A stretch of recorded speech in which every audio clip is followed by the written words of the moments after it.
In the county of Northumberland, they called Gideon Blackwood the merciless Duke. They said he had dismissed his head steward for a single error in the household ledgers, not for the error itself, but for the apology.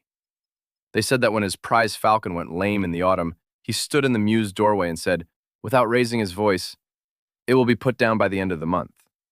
They said that 3 young women of suitable family had declined his proposal without explaining why, and that he had not asked. They said his servants did not stay long.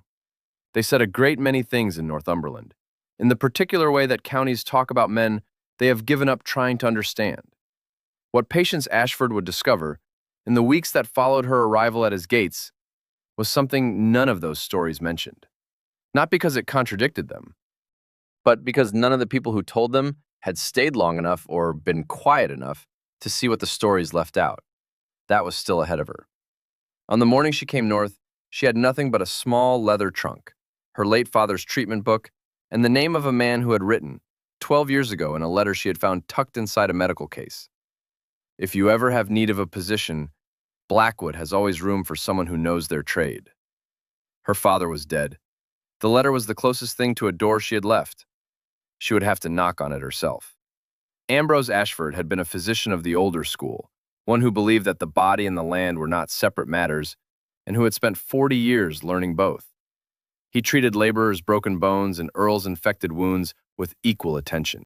He had kept a falcon for 20 years, badly injured when Patience was 8 years old, and had healed it himself over the course of a single winter, recording everything in the leather-bound book he had kept since before she was born. He had taught her from that book, and from his cases, and from watching him work, because she was the only one who asked to learn. When he died in the autumn, his legitimate son had made his intentions plain within a fortnight. The house, the practice, the instruments, the library, all of it passed to Aldrich, who had shown no interest in medicine in 30 years and showed none now. What interested him was the house. Patience was not part of it. She left with the leather book, a change of clothes, and 23 pounds. 23 pounds was not nothing. It was not enough to build on either. She had written to 3 households before she found the letter in the papers her father had kept in his desk drawer, tucked inside the case that held his oldest instruments. She had written north. She had waited. After 6 weeks, she received a brief reply from a Mrs. Agnes Cromwell, housekeeper. The position of estate healer was presently unfilled. If the applicant had suitable experience, she was welcome to present herself.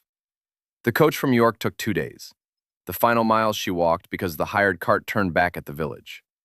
Blackwood Hall appeared at the crest of the last hill as something beyond a building, the kind of house that makes the sky around it look smaller and more serious. The walls were very old. The chimneys were sending smoke straight up into still air. The moors around it were the color of December, brown and without apology. Patience stood at the gate and looked up. She was 31 years old. She had nowhere else to go. She had a book that contained more knowledge than most physicians twice her age would credit, and she knew how to use it. These things would have to be enough. Would they be enough for this place? And for the man inside it who was said to have no patience for anything he had not already decided to value? The gate was opened by a boy of about 14 who looked at her as though she had emerged from behind the hill without explanation, which was almost exactly what had happened. She gave her name. He led her across a cobbled yard, past the stables, past a long, low building she would later learn was the Mews, and through a side entrance where the stone floors were clean and the smell of beeswax was strong enough to be noticed. She sat on a wooden bench beside a door and waited. She did not wait long. The man who came from the corridor was perhaps 40, tall, spare, dressed in dark wool without a single ornament, hair unpowdered and drawn back without ceremony. He moved through the hallway with the particular assurance of someone who has walked the same floor 10,000 times and does not think about it. Patience stood. Miss Ashford. It was not a greeting. It was a confirmation, the way a steward confirms an arrival in a ledger. Yes, sir. I have written ahead regarding the healer's position. He looked at her. Not at her face first. She noticed this. He looked at her hands, and then at the trunk she had set beside the bench. What is in the trunk? Clothing.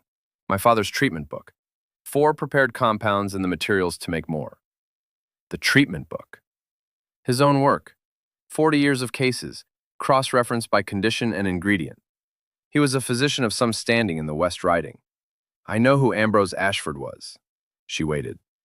He is recently deceased. 3 months ago, yes. She did not ask how he knew. Some men read correspondence and retain it. She filed this away. You have treated animals as well as people? My father kept falcons, and horses, and dogs, when estate holders brought them to him. He recorded the animal cases in the same book as the human ones. He believed the methods were not so different from each other. The man looked at her for a moment that was not quite long enough to be uncomfortable, and not quite short enough to be dismissible. Then, Agnes will show you a room. You will have a week's trial.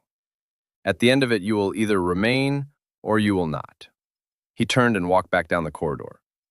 Patience looked at the boy, who had remained in the doorway throughout. Who was that? She asked.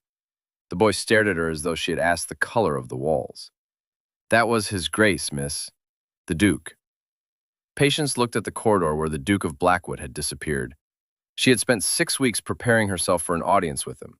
She had rehearsed the presentation of her credentials. She had given those credentials without preamble and without formality to the man himself, as though he were the head groom. She picked up her trunk. Was it a mistake, or had the mistake perhaps told him something that a formal introduction never could have?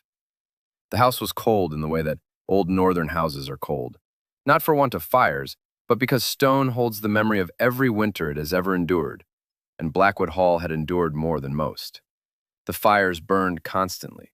The cold remained, a presence beneath every room, steady and untroubled. Mrs. Agnes Cromwell was a woman of perhaps 60, precise and largely colorless in the manner of people whose warmth has been converted long ago entirely into usefulness. She showed Patience to a room above the kitchen wing, small, clean, with a window that looked out over a walled herb garden that had been left to its own devices since October, the dead stems of last summer's plantings still upright in their rows. Patience considered the garden a favorable sign. The previous healer left in February, Mrs. Cromwell said. What were the circumstances? She did not find the position suited her. This was said in a way that closed the subject. Patience did not push it. The household is large? 32 in service. The estate tenants come when they require treatment. You will keep a record of every case and every compound used. That was already my intention. Mrs. Cromwell looked at her directly then for the first time, one brief, complete assessment, and left. The first 3 days, Patience was effectively invisible. She treated a scullery maid's burned hand with the plantain poultice on page 12 of her father's book. She mixed an expectorant compound for a footman's cough that had settled into his chest for 2 weeks. She was asked twice by the same undergardener for a tooth remedy, and was surprised both times that it worked.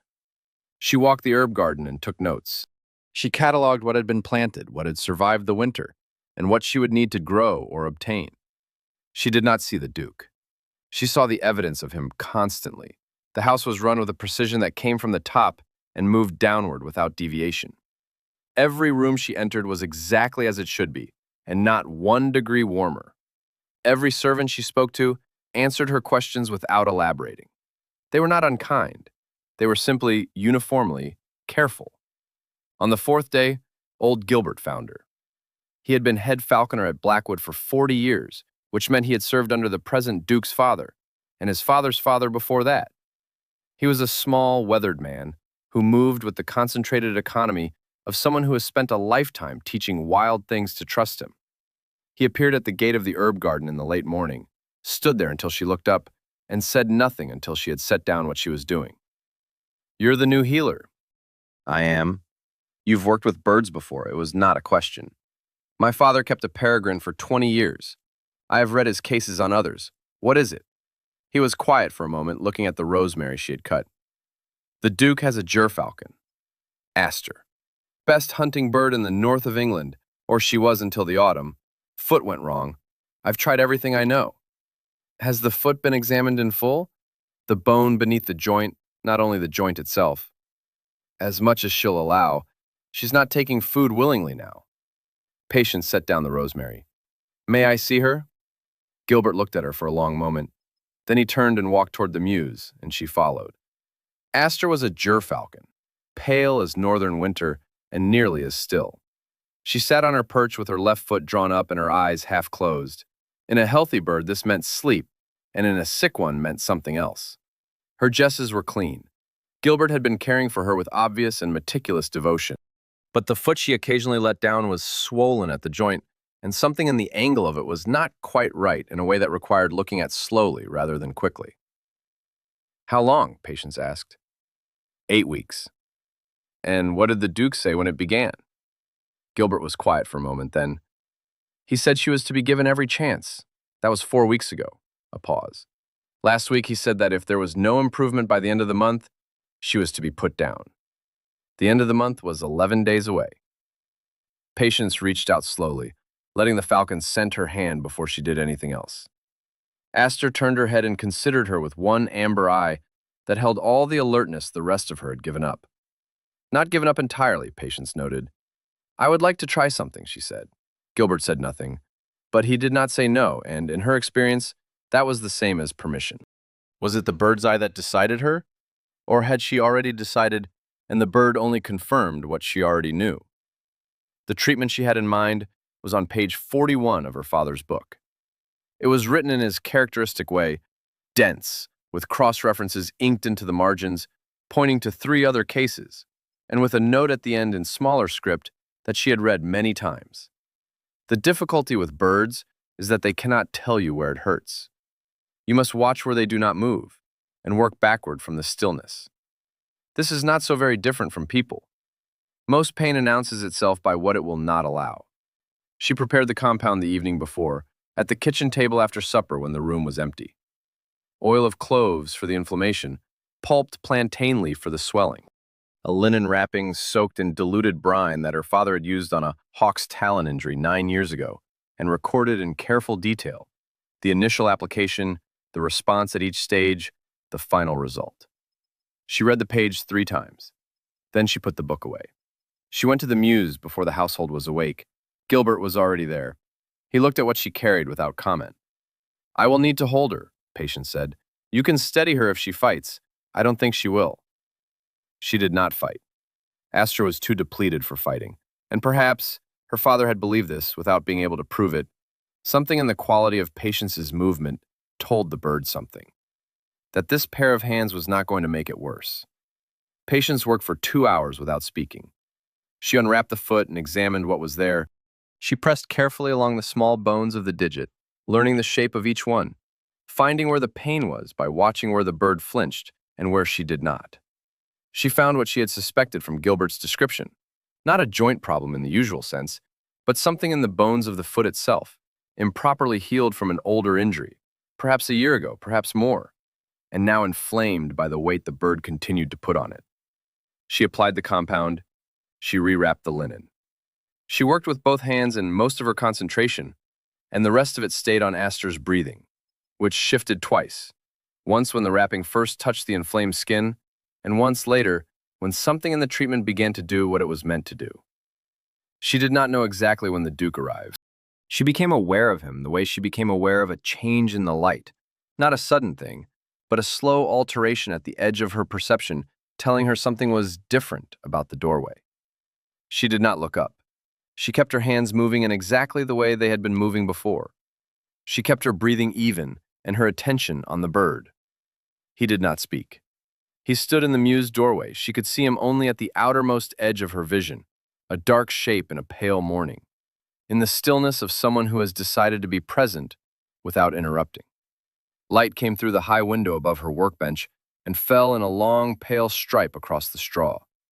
The other birds shifted on their perches. Somewhere beyond the yard, someone had begun to work. Patience worked. She did not change anything about how she worked because he was watching. This was something her father had told her early and told her often. The moment you begin to consider what you look like while you are doing something, you have already done half of it less well. The work was the work. The bird needed what it needed.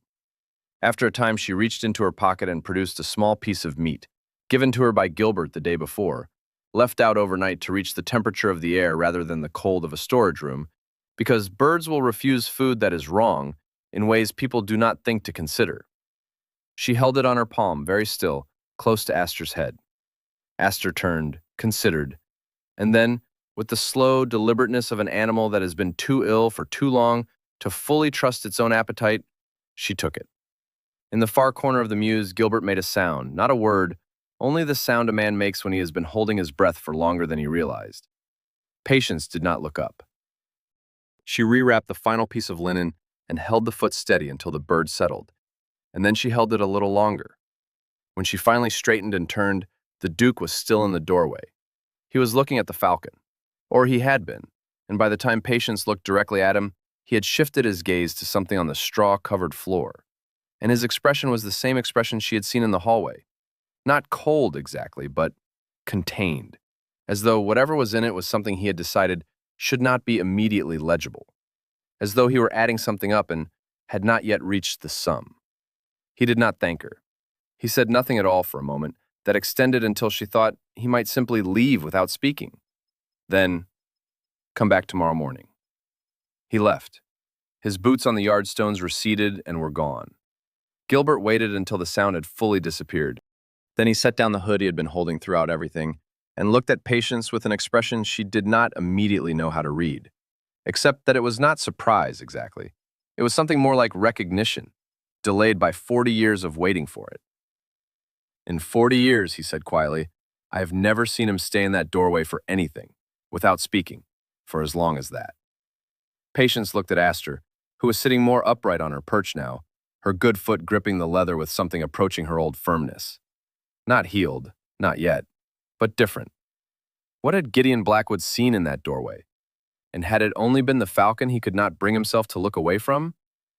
Lady Cecily Pemberton arrived on a Tuesday in a carriage that had not been hired. Patience noticed this from the still-room window. She noticed other things too. The way the house altered when the carriage came up the drive, a reorganization of attention throughout the rooms that was faint but unmistakable. Fires were checked. Floors that were already clean were brushed again. Mrs. Cromwell appeared in the great hall in her best gray without anyone appearing to have asked her to. Even the youngest kitchen boy seemed to understand, without being told, that today was different from other days. The Duke received Lady Cecily in the hall. Patience saw this from the upper gallery passage, not deliberately or not entirely. She was crossing from the still room to the servants' stair and happened to look down. Lady Cecily Pemberton was perhaps 35, dark-haired, dressed in a deep plum wool that managed to be both correct for a country visit and a reminder that she had considerably better options. She spoke to the Duke with the ease of people who have known each other long enough that they no longer need to establish anything. He responded with his usual contained attention. Neither of them smiled, and the absence of smiling between them was a different thing from the absence of warmth. It was, Patience thought, the closest to ease she had yet seen from him. Lady Cecily found her the following afternoon. Patience was in the still room grinding dried cloves, her father's book open on the bench beside her to a page she had already memorized, but found useful to have visible. The door opened without a knock. She looked up. Lady Cecily stood in the doorway in a silk house gown, glanced once around the room with an appraising look that recorded details rather than admiring them, and then looked directly at Patience. You are the new healer. I am, Patience Ashford. I know who you are, said without hostility, without warmth, the tone of someone stating a fact not yet relevant. Lady Cecily came inside and stood at the workbench with her hands clasped before her, touching nothing. I am told you are treating the falcon. I am. She is improving. Gilbert speaks well of you. Gilbert speaks well of almost no one. A brief pause. Something in her manner shifted, almost imperceptibly, toward the direct. I am going to say something to you that may seem presumptuous. I offer it because I believe it is more useful than silence. Patience set down the grinding stone. Please do.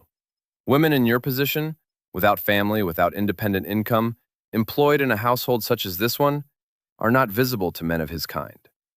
Lady Cecily held Patience's gaze throughout, which was a particular kind of candor, not out of cruelty, out of the structure of how things are arranged. He will notice what you do. He will value it, in the particular way he values anything that performs well.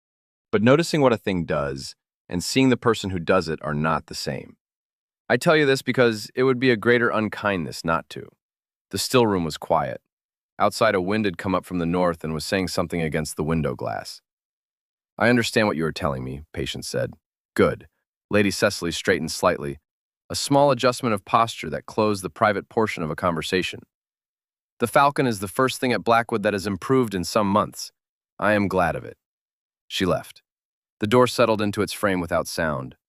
Patience stood for a moment looking at where she had been. Then she picked up the grinding stone.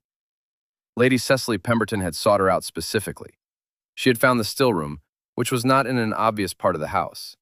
She had delivered a warning that no one had asked her for, in private, without witnesses. That was its own kind of information, separate from whether the warning was true.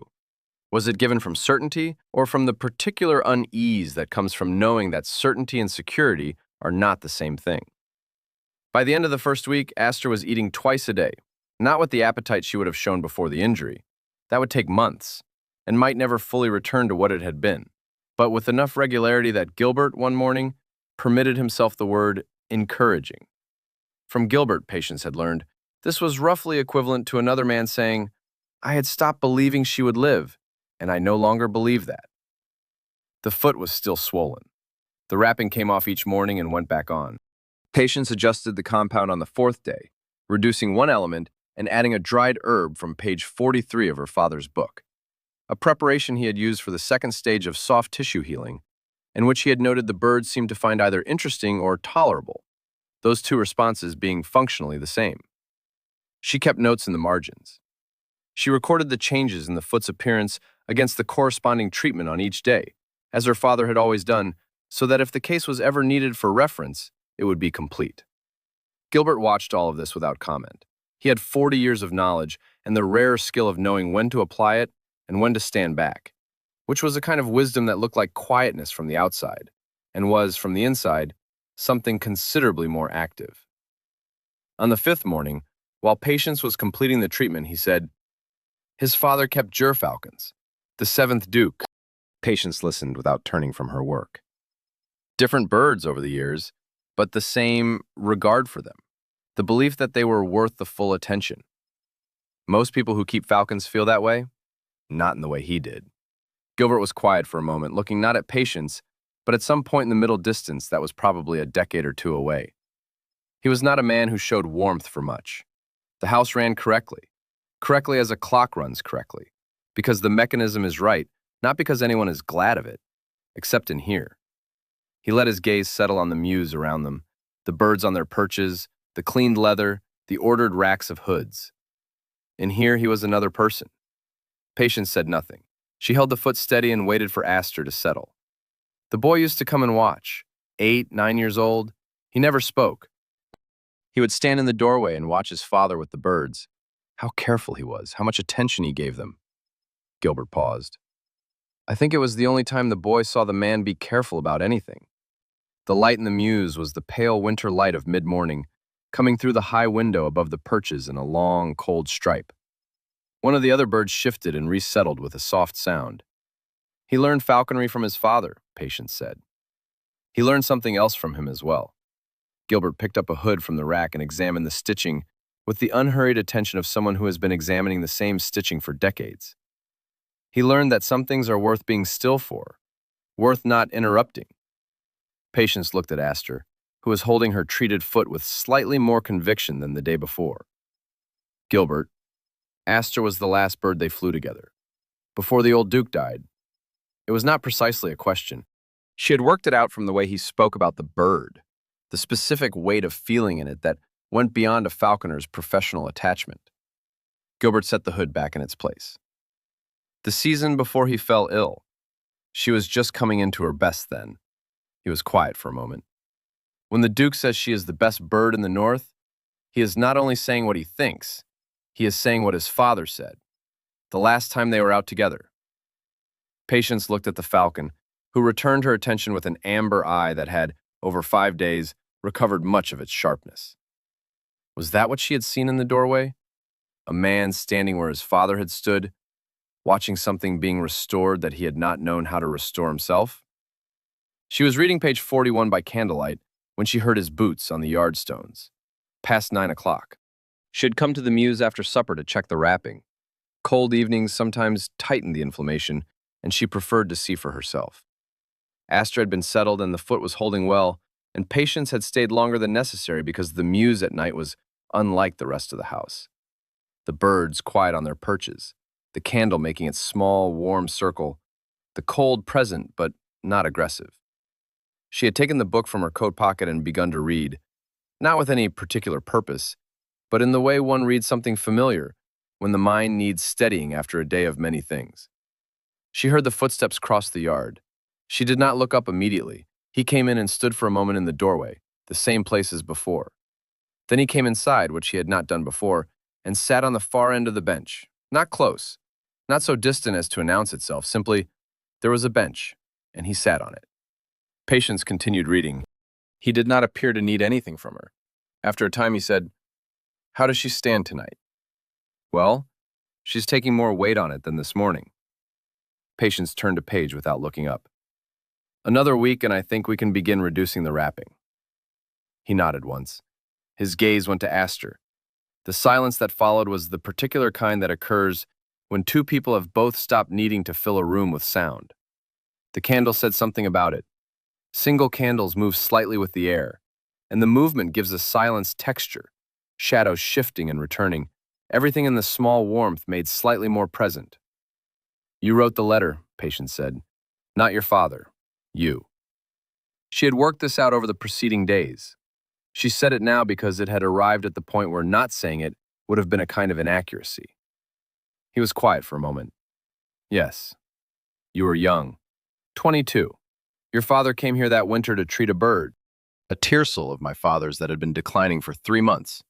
He paused. "He resolved it in 4 days. The case is in his book. I've read it.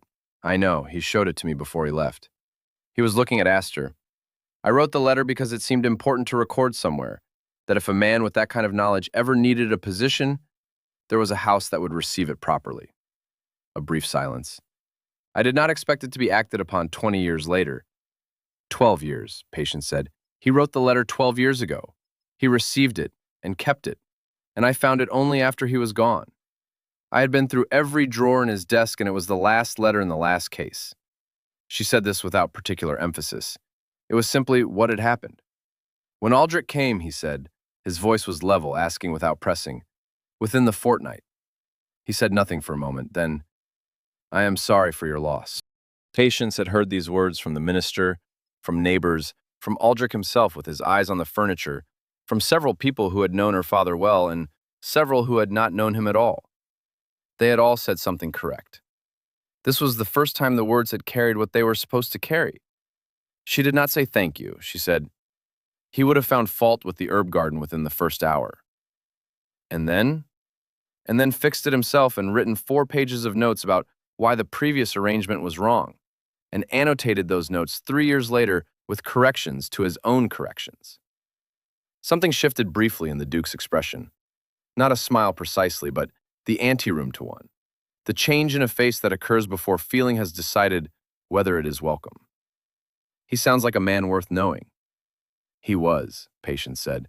"He was the best man I knew, and I did not fully understand that until there was no longer anyone to tell." The candle moved in a faint draught.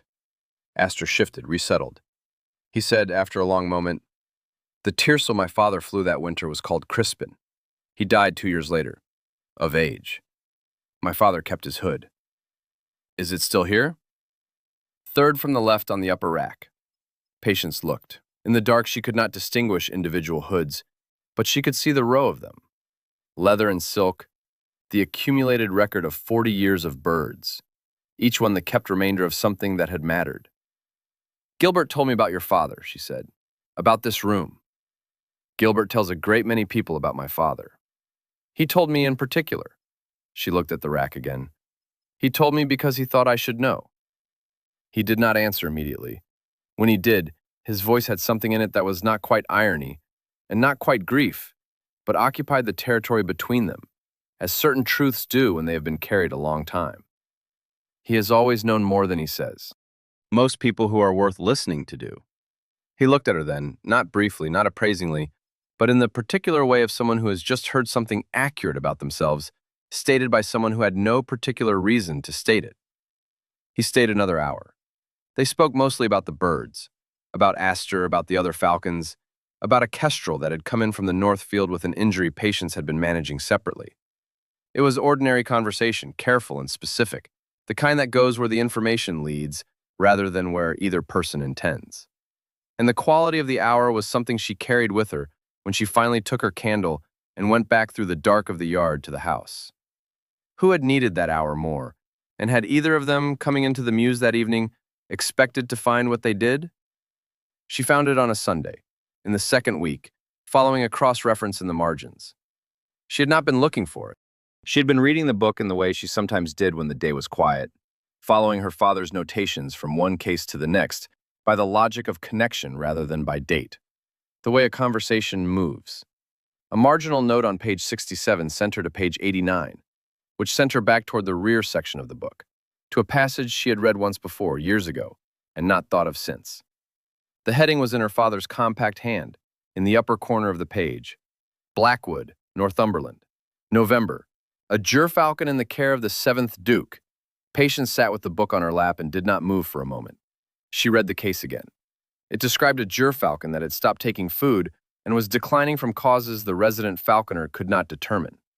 Her father had arrived and, over 4 days, administered a treatment she recognized immediately, a version, in its essentials, of what she had been doing with Astor. The same close examination of the bones beneath the joint, the same compound in its first stage, the same method of holding the bird that her father had described only once in the book and marked with a small star. This matters more than you may think.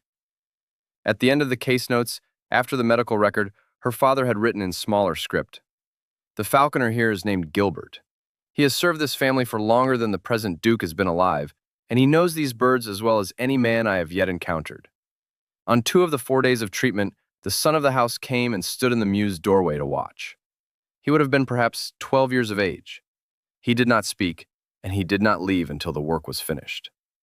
I found, on returning to my room both those evenings, that bread and cheese had been left outside my door.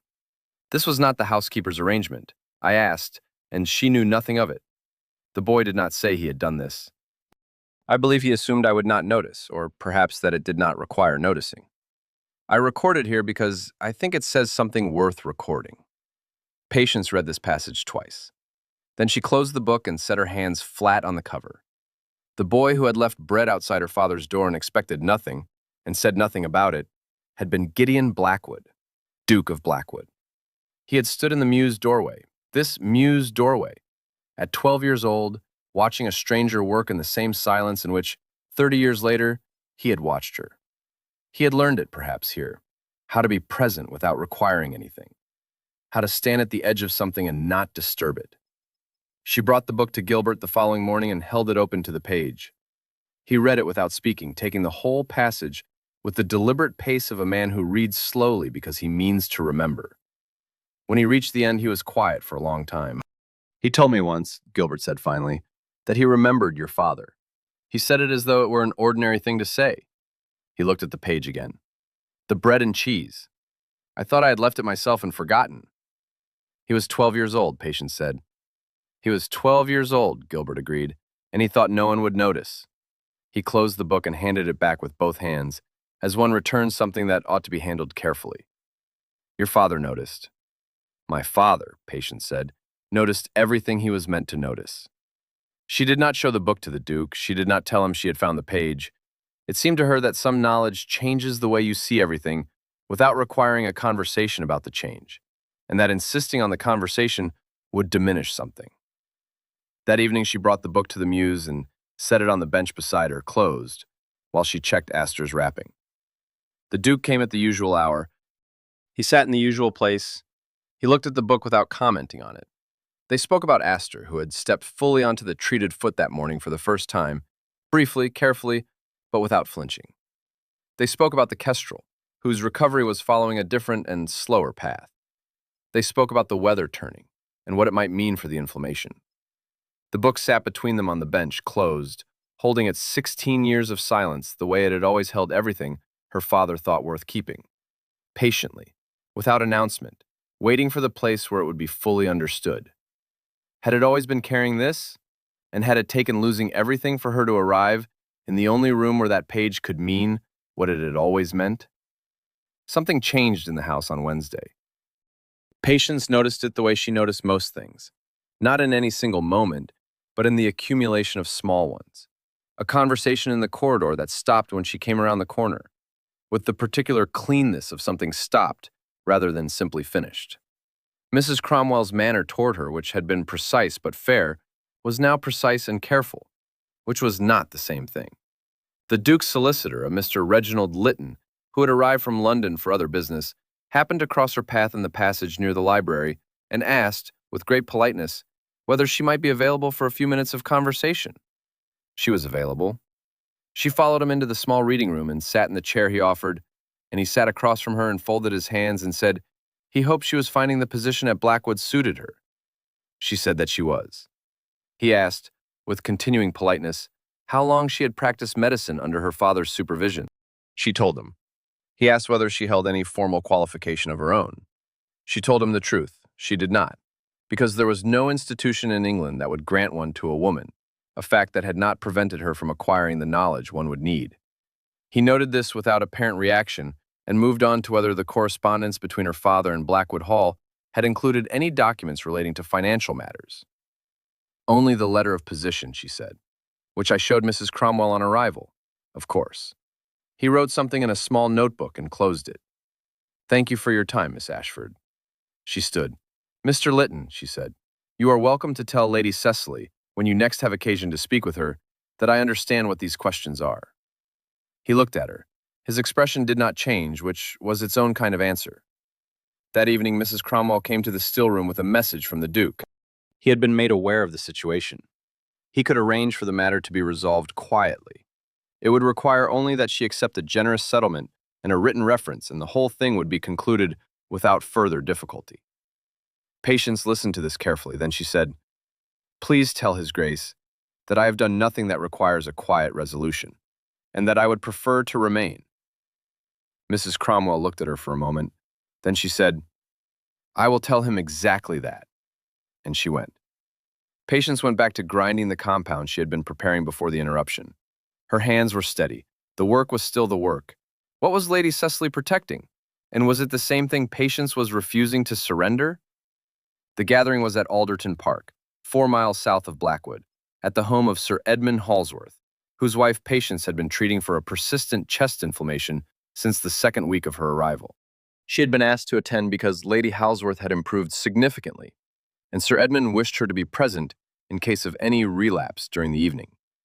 There were perhaps 20 people in the great room, a fire large enough to heat twice the space, conversation of the kind that carries itself without effort in rooms accustomed to it.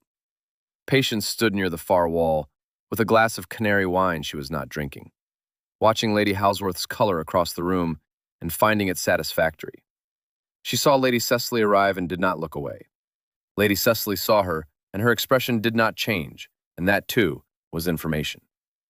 It came perhaps an hour in, during a natural pause in the larger conversation, when Lady Cecily said, not loudly and not addressing anyone in particular, but in the caring way of someone who has chosen their moment, I hope no one will think me indelicate in raising a question that I believe several people present have been too courteous to ask.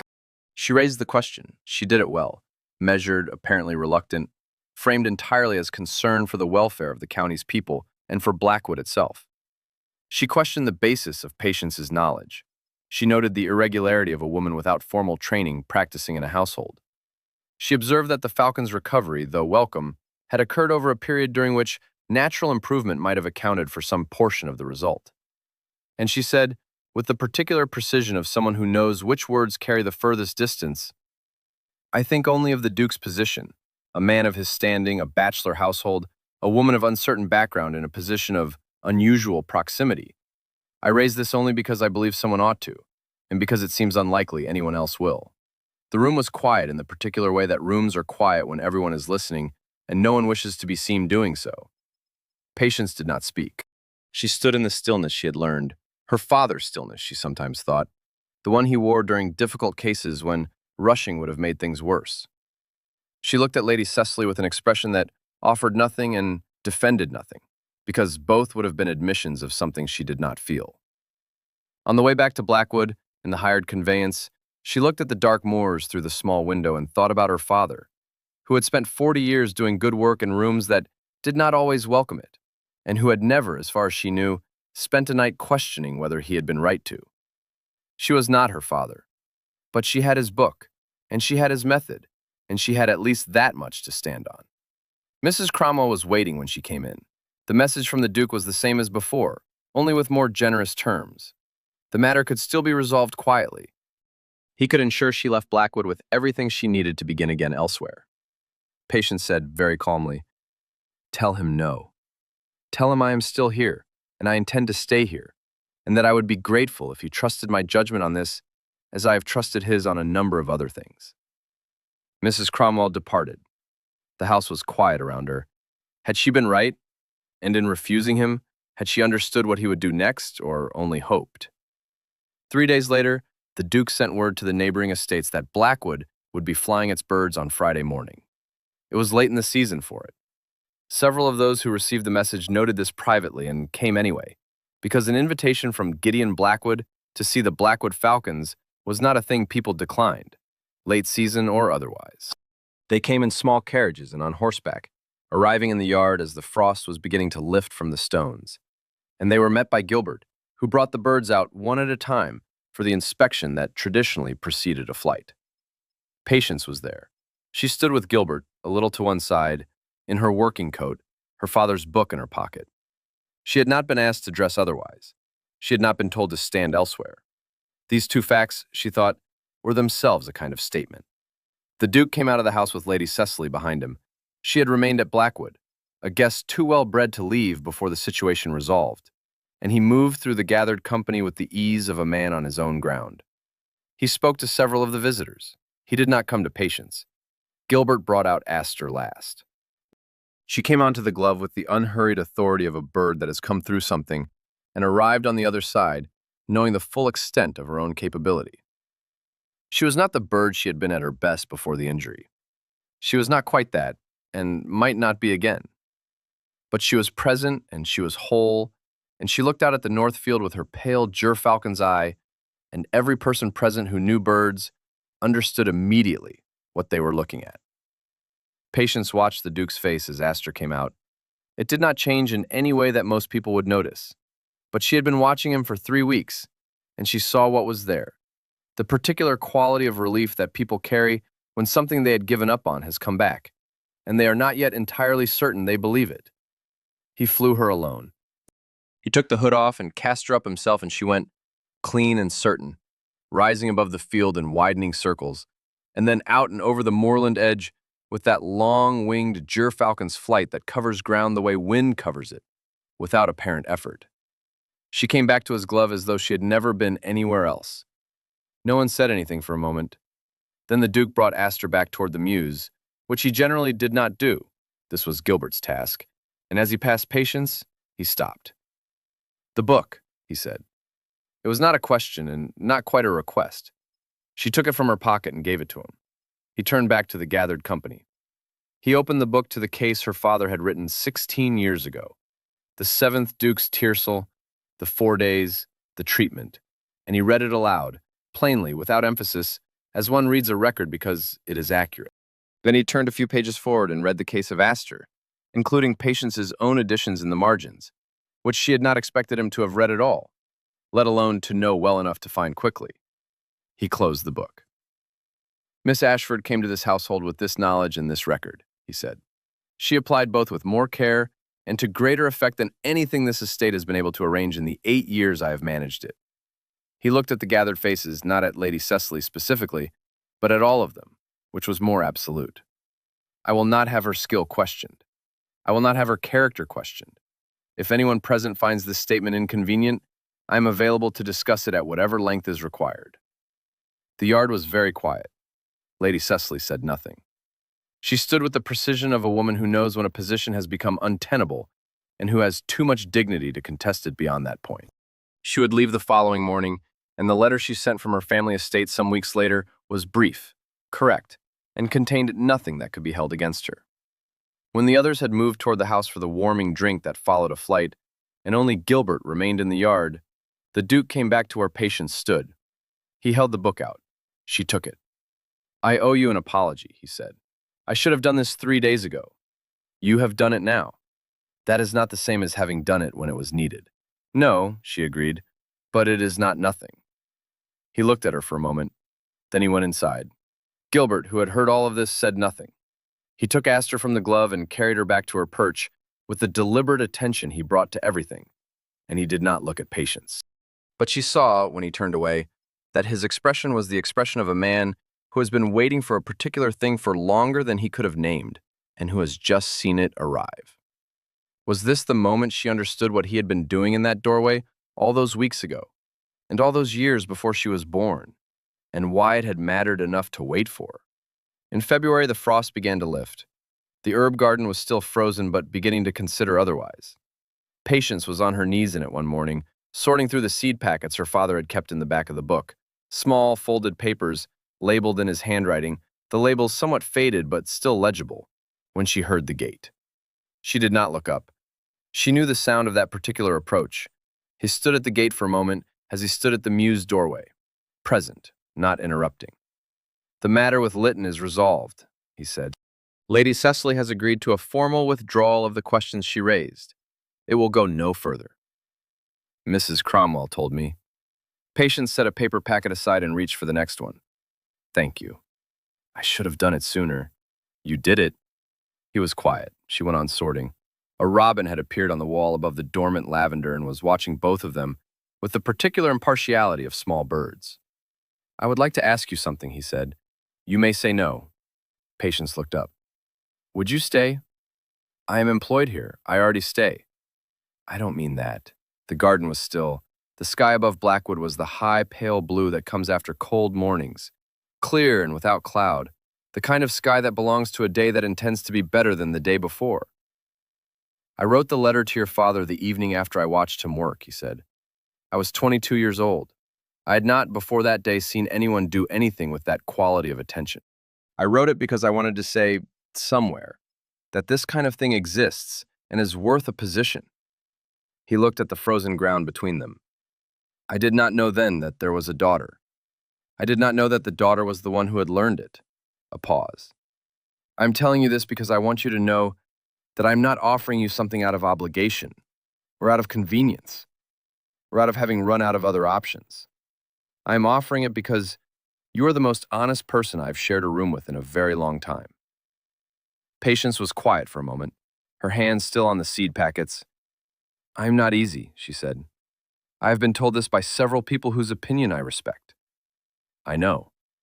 Something in his voice shifted very slightly, in a way she had only glimpsed before, as one glimpses something through a briefly opened door. "Neither am I." She looked at him. He did not look away. "Then we will manage," she said.